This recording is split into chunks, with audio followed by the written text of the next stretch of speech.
So ఇక్కడ మనం notice చేసినట్లయితే పాలినామియల్స్ 10th క్లాస్ ఎన్సీఆర్టీలో ఫస్ట్ క్వశ్చన్ ఎక్సైజ్ 2లో ఫస్ట్ క్వశ్చన్ ఎక్స్ప్లెయిన్ చేస్తున్నాను. Find the zeros of the polynomial అన్నారమ్మా.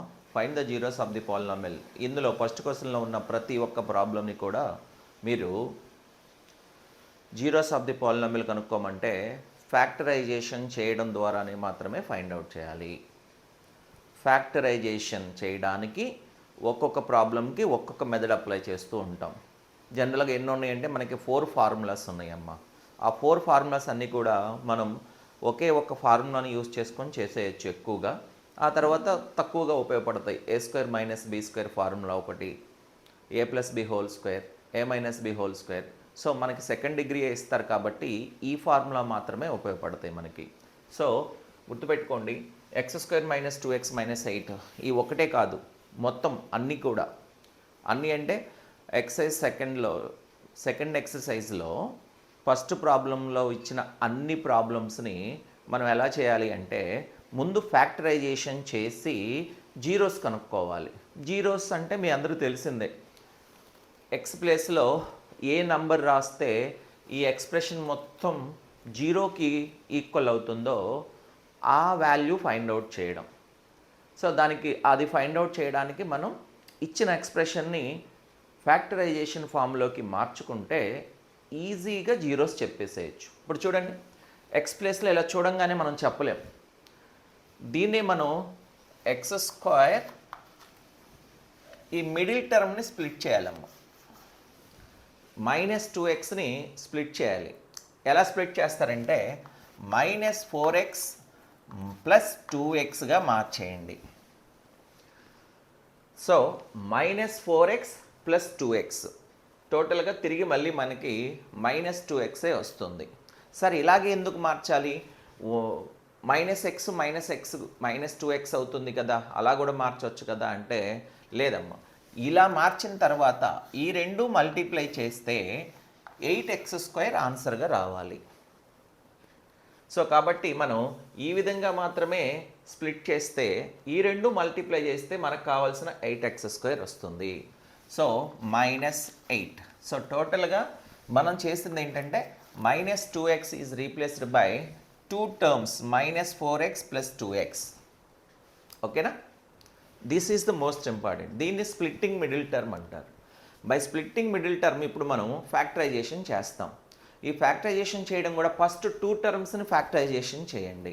ఈ రెండిట్లో ఒక ఫ్యాక్టరైజేషన్ అంటే కామన్గా ఉన్న నంబర్ తీసుకోవాలమ్మా. ఈ రెండిట్లో కామన్గా ఉన్న నంబర్. సో x కామన్గా ఉంది, ఇక్కడ x - 4 వస్తుంది ఈ బ్రాకెట్లో. సో ఇప్పుడు ఈ రెండు మల్టిప్లై చేసినా తిరిగి x² - 4xే వస్తుంది మనకి. x × x x², x × -4 -4x. తర్వాత ఈ రెండింటిని ఫ్యాక్టరైజేషన్ చేయాలి. ఈ రెండింటిని ఫ్యాక్టరైజేషన్ చేయడానికి మనం పెద్దగా కష్టపడాల్సిన అవసరం లేదమ్మా. సో ఇక్కడ కూడా ఖచ్చితంగా బ్రాకెట్లో ఇక్కడ ఏమొస్తుందో ఇక్కడ కూడా ఖచ్చితంగా అదే వస్తుంది. అలా రాలేదంటే మీరు మిస్టేక్ చేసినట్లే. నౌ ఇక్కడ చూడండి, +2x ఉంది కానీ మనం ఇక్కడ x రాసాం.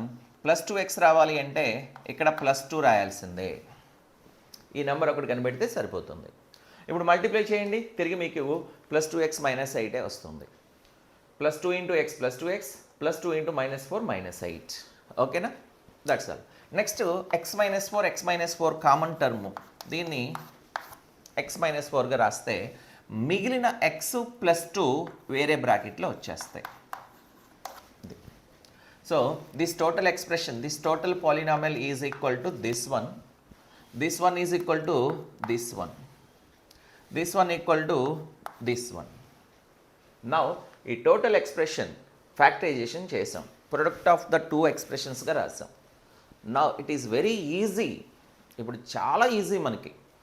ఎక్స్ ప్లేస్లో 4 కనుక సబ్స్టిట్యూట్ చేస్తారనుకోండి, 4 - 4 0 అయిపోతుంది. 0 × what ever it may be, ఇది ఏదైనా కానివ్వండి 0 అయిపోతుంది. అట్లాగే ఎక్స్ ప్లేస్లో -2 రాయండి.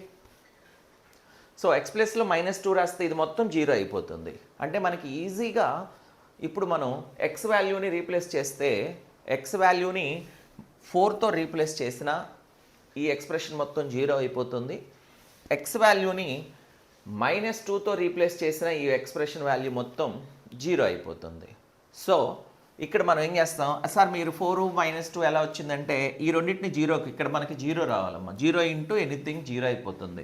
ఇక్కడ జీరో రావాలి అంటే x minus 4 equal to zero, x equal to 4.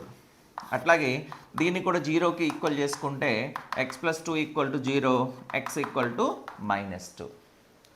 ఎందుకు సార్ దీన్ని జీరోకి ఈక్వల్ చేసుకుంటున్నారు అంటే ఈ ఎక్స్ప్రెషన్ మొత్తం జీరో రావాలి అంటే ఇదన్నా జీరో అవ్వాలి, ఇదైనా జీరో అవ్వాలి. సో ఇది రాసాం మనం. Now zeros of this given polynomial is -2, 4.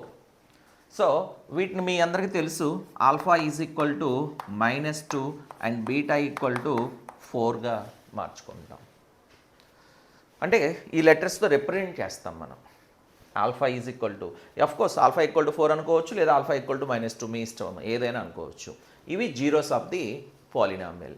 దీంతోపాటు ఈ క్వశ్చన్లో ఇంకొకటి కంటిన్యూషన్ ఏం అడిగారంటే మనల్ని కోఎఫిషియంట్స్కి అండ్ జీరోస్కి మధ్య రిలేషన్ వెరిఫై చేయమన్నారు.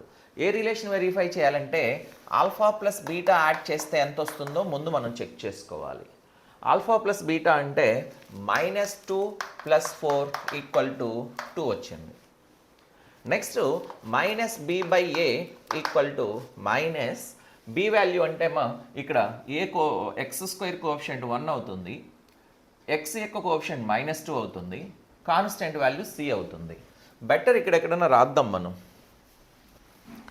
a = 1, b = -2 and c = -8. ఈ వాల్యూస్లో -b/a -2/a అంటే 1.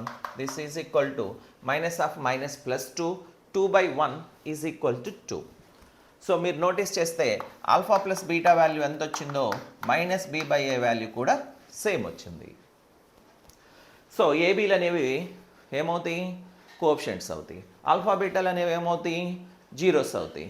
There is a relation between the coefficients and zeros. ఏంటి అటు మధ్య రిలేషన్? ఆల్ఫా ప్లస్ బీటా ఎంత వస్తుందో -b/a వాల్యూ కూడా సేమ్ వస్తుంది. And alpha into beta is equal to, alpha అంటే ఏమని చెప్పుకున్నాం -2 అండ్ బీటా అంటే 4, ఇట్ ఈజ్ -8. మరి c/a కనుక్కోండి.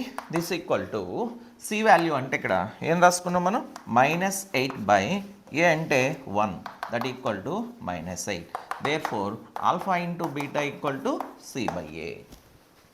ఓకేనా? సమ్ ఆఫ్ ది రూట్స్ -b/aకి ఈక్వల్ అవుతాయి, ప్రొడక్ట్ ఆఫ్ ది రూట్స్ c/aకి ఈక్వల్ అవుతాయి. ఈ విధంగా మీరు వెరిఫై చేస్తే సరిపోతుందమ్మా. Okay, next class.